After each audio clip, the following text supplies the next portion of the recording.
आज हम कुछ ऐसी कमाल की भारतीय महिलाओं की कहानियों को समझने की कोशिश करेंगे जिन्होंने दुनिया को दिखाया कि असल हिम्मत क्या होती है। हम सिर्फ उनकी कहानियां ही नहीं सुनेंगे, बल्कि उनकी जिंदगी से वो मंत्र निकालेंगे जो हम सभी को एक नई ताकत दे सकते हैं। समाज की ये एक लाइन, न जाने इसने कितने सपनों को तोड़ा होगा, है ना? लेकिन आज हम उन कहानियों की बात करने वाले हैं जिन्होंने इस लाइन का जवाब सिर्फ बातों से नहीं बल्कि अपने काम से दिया है।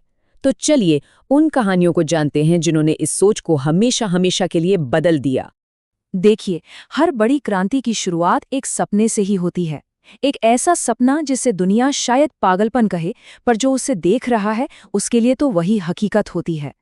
कल्पना कीजिए, करनाल जैसा एक छोटा सा शहर, और वहां एक लड़की ने आसमान से भी आगे जाने का सपना देखा। वो थी कल्पना चावला। उनका सपना कोई नौकरी पाना नहीं था, नहीं, बल्कि सितारों की दुनिया में खो जाना था। ये सिर्फ तारीखें नहीं हैं, ये एक पूरा सफर है। सोच कर देखिए, करनाल की गलियों से निकलकर सीधा नासा के अंतरिक्ष प्रोग्राम तक पहुंचना। हर एक तारीख के पीछे न जाने कितने सालों की मेहनत, कितनी रातों की पढ़ाई और एक ऐसा इरादा है जो कभी टूटा नहीं। उनके ये शब्द कितनी खूबसूरती से उनके जुनून को बयां करते हैं। उनकी जिंदगी इस बात का जीता जागता सबूत है कि अगर सपने वाकई बड़े हैं और इरादे चट्टान की तरह पक्के, तो कोई भी मंजिल दूर नहीं होती। लेकिन देखिए, सपने देखना तो एक बात है, और उन्हें मुश्किलों के तूफान से बचाकर हकीकत में बदलना वो बिल्कुल दूसरी। और यहीं पर हिम्मत की असली परीक्षा होती है। महज 18 साल की उम्र में एक भयानक कार एक्सीडेंट। डॉक्टरों ने कह दिया कि वो कभी चल नहीं पाएंगी, कभी पेंट नहीं कर पाएंगी और कभी माँ भी नहीं बन पाएंगी। जरा सोचिए, जब किसी के शरीर के साथ साथ उसके सारे सपने भी टूटकर बिखर जाएं, तो इंसान क्या करे? और बस यहीं से मुनीबा की असली कहानी शुरू होती है।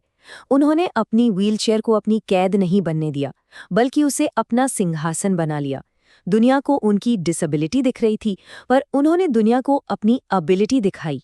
मुनीबा की कहानी हमें यही सिखाती है कि बाहर के हालात कैसे भी हों, उससे कहीं ज्यादा जरूरी हमारा अंदर का नजरिया होता है। अगर हम अपनी सोच को बदल लेना, तो हम अपनी दुनिया भी बदल सकते हैं। चलिए एक छोटा सा एक्सपेरिमेंट करते हैं। मैं जो कह रहा हूं उसे ध्यान से सुनिए। अपनी माँ के बारे में बिल्कुल मत सोचिए। उनके चेहरे को, उनकी मुस्कान को याद मत कीजिए। यकीनन अपनी माँ के बारे में ही सोचा है ना। बस यही तो हमारे दिमाग की खासियत है। उसे जिस चीज के लिए मना किया जाता है वो सबसे पहले उसी पर ध्यान देता है। सुहानी शाह इसी दिमागी खेल को बहुत अच्छे से समझाती हैं। हमारा दिमाग नहीं या नॉट शब्द को समझता ही नहीं। अगर कोई कहता है मैं दुखी नहीं हूं, तो दिमाग का सारा फोकस दुखी शब्द पर चला जाता है। तो इसके बजाय हमें वो बोलना चाहिए जो हम चाहते हैं, जैसे मैं खुश हूं। अपनी सारी एनर्जी नेगेटिव चीजों से हटाकर पॉजिटिव पर लगानी है। और ये बदलाव आता है खुद को अपनाने से। ये मानना कि हाँ, हम परफेक्ट नहीं हैं, हम में कमियां हैं, लेकिन हम उन कमियों के साथ भी पूरे हैं, खूबसूरत हैं। यही तो असली कॉन्फिडेंस है। तो जब हमारी सोच सही दिशा में हो, तब अगला कदम आता है अपना रास्ता खुद बनाना। देखिए, दूसरों की बनाई लकीरों पर चलना तो आसान है, पर अपनी कहानी लिखने के लिए हिम्मत चाहिए होती है। प्रियंका चोपड़ा के ये 3 मंत्र हर उस इंसान के लिए हैं जो भीड़ से अलग अपनी पहचान बनाना चाहता है। पहला, बड़े सपने देखने की हिम्मत रखो। दूसरा, जोखिम लो, क्योंकि सेफ खेलकर आप सिर्फ एक जिंदगी जी सकते हैं, इतिहास नहीं बना सकते। और तीसरा, आर्थिक रूप से आत्मनिर्भर बनो, ताकि आपकी जिंदगी के फैसलों की लगाम किसी और के हाथ में न हो। और ऐसे ही कुछ ट्रेल ब्लेजर्स हैं, किरण बेदी और मिताली राज।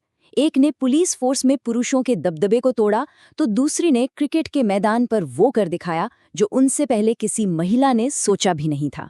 इन दोनों ने अपना रास्ता खुद बनाया। तो इन सभी कहानियों का सार क्या है? क्या सिर्फ अपनी सफलता? नहीं।